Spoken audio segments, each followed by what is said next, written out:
प्रदोष के समय पर, उससे पहले लक्ष्मी और दरिद्रता फिर भ्रमण पर निकलती है।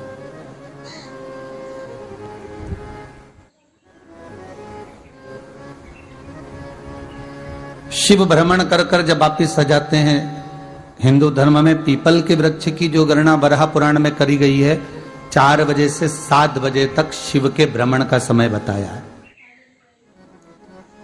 शाम को। तो 7 बजे से लेकर फिर रात्रि 9 बजे तक लक्ष्मी और दरिद्रता फिर भ्रमण पर जाती है। इनका एक समय निश्चित है महाराज। भ्रमण कर कर आ जाना। अब इस बीच में जब लक्ष्मी और दरिद्रता दोनों निकल कर जा रही हैं, तो दोनों एक भाव रख कर जाती हैं कि आज हमको कहां प्रवेश करना।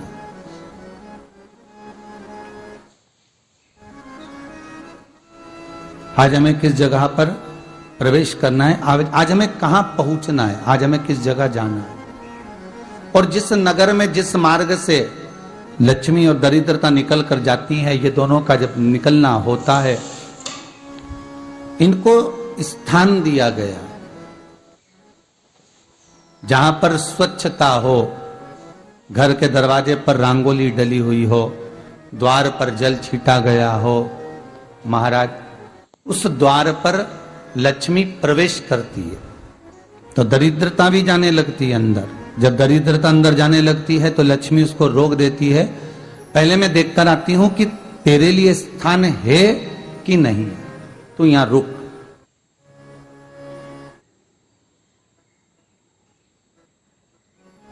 कुछ देर तक दरिद्रता बाहर खड़ी रहती है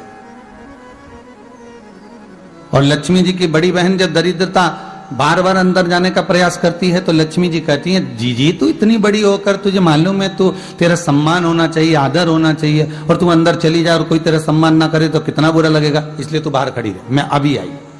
अंदर जाती है और जब लक्ष्मी जी भ्रमण कर लेती हैं, अंदर प्रवेश कर कर आती हैं और प्रवेश कर कर आती हैं तो दरिद्रता पूछती है चले अंदर।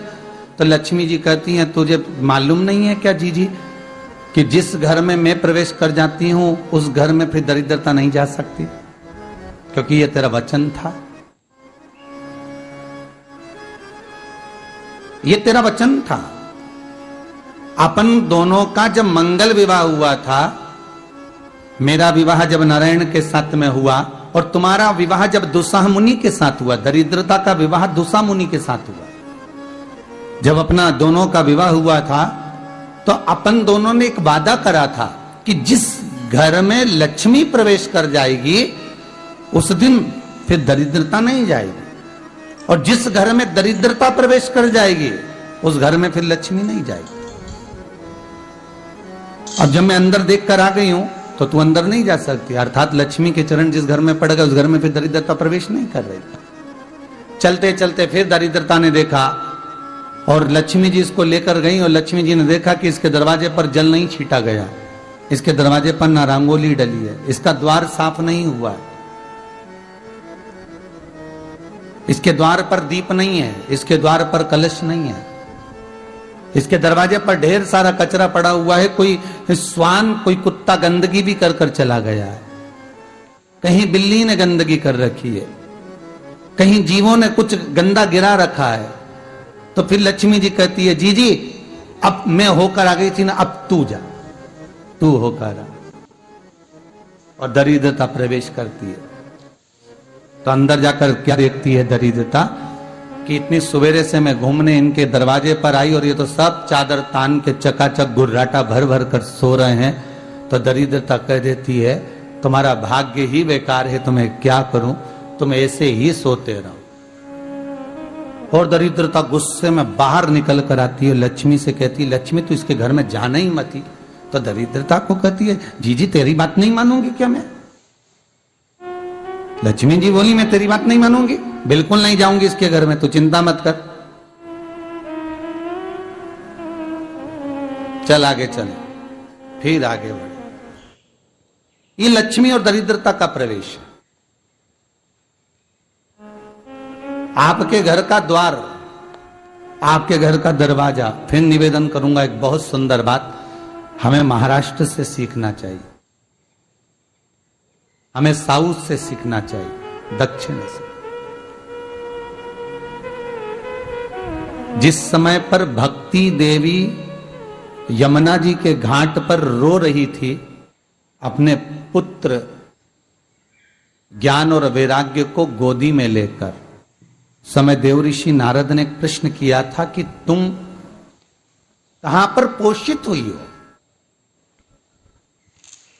तुम्हें ऊर्जा कहां से प्राप्त हुई? तो कहा मैं गुजरात से तो चली हूं। और वहां से चलती चलती भक्ति देवी कहती है मैं बहुत दुखी होकर, बूढ़ी होकर, द्रवित होकर, बड़ी दुख में वहां से चलते चलते जब मैं महाराष्ट्र में पहुंची तो मैंने वहां जाकर देखा कि वहां पर लोग हर पल हर घड़ी ब्रह्म मुहूर्त में उठकर स्मरण करते हैं, नाम जाप करते हैं और दरवाजे पर जल छीट कर रंगोली डालते हैं। तो कह रही है कि वहां पर मैं थोड़ी अवस्थावान होने लगी, वहां मुझे अच्छा लगने लगा। फिर जब मैं और आगे पड़ी, दक्षिण में जब पहुंची, वहां पर जाकर मैंने देखा कि सुबह से उठकर मंगलाचरण, मंगला स्तोत्र और वेदों की ध्वनि होने लगी। वहां पर मैं और आनंदित हो गई। हमें कुछ चीजें महाराष्ट्र से सीखना चाहिए कि वहां रहने वाले जो भगत हैं, वारकरी संप्रदाय के जो भक्त होते हैं, वैष्णव जो धर्म के भक्त होते हैं, उनका नियम है सवेरे के समय घर में पानी है कि नहीं है, पर जब भी वो घर का दरवाजे के बाहर थोड़ा ना थोड़ा पानी तो छींट ही देते हैं।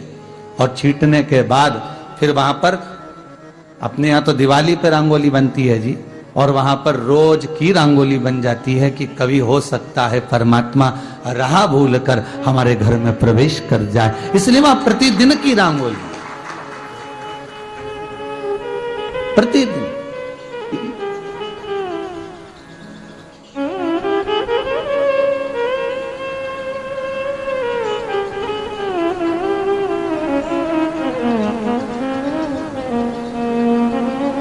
हमें सीखना चाहिए थोड़ा सा। आज के जमाने में तो बहू अपने कमरे की झाड़ू लगा ले, वो ही बहुत बड़ी बात है। हो खड़ी खड़ी बहू ये देखती रहेगी कि नौकरानी सही से झाड़ू लगा रही, वहां से लगा के लाओ, इधर से हेड़ के ले जाओ, वहां से कचरा सोरो, वहां से पोछा लगाओ। खड़ी रहेगी, उंगली से बताती रहेगी, पर इतना नहीं बनेगा कि सेविका से, नौकरानी से, दासी से कह दे कि तू मम्मी पापा के कमरे की लगा ले, मैं मेरे कमरे की लगा लूंगी, तू जा उधर। थोड़ा दया का भाव अगर होता तो उसके मन में भी आता कि मेरी बड़ी सेठानी तो अपनी जगह पर है, पर छोटी तो सेठानी की भी बड़ी सेठानी है जो मुझ पर करुणा करती रहती है। पर बड़ी तो कहे कि बेटा रहने दे, तू उधर ले जा, जब भाभी के कमरे में देख ले जा, उसके बच्चों का बड़ा फैलारा रहता ना, तू उधर देख ले जा, तो जरा उधर, मां उधर भेज रही है।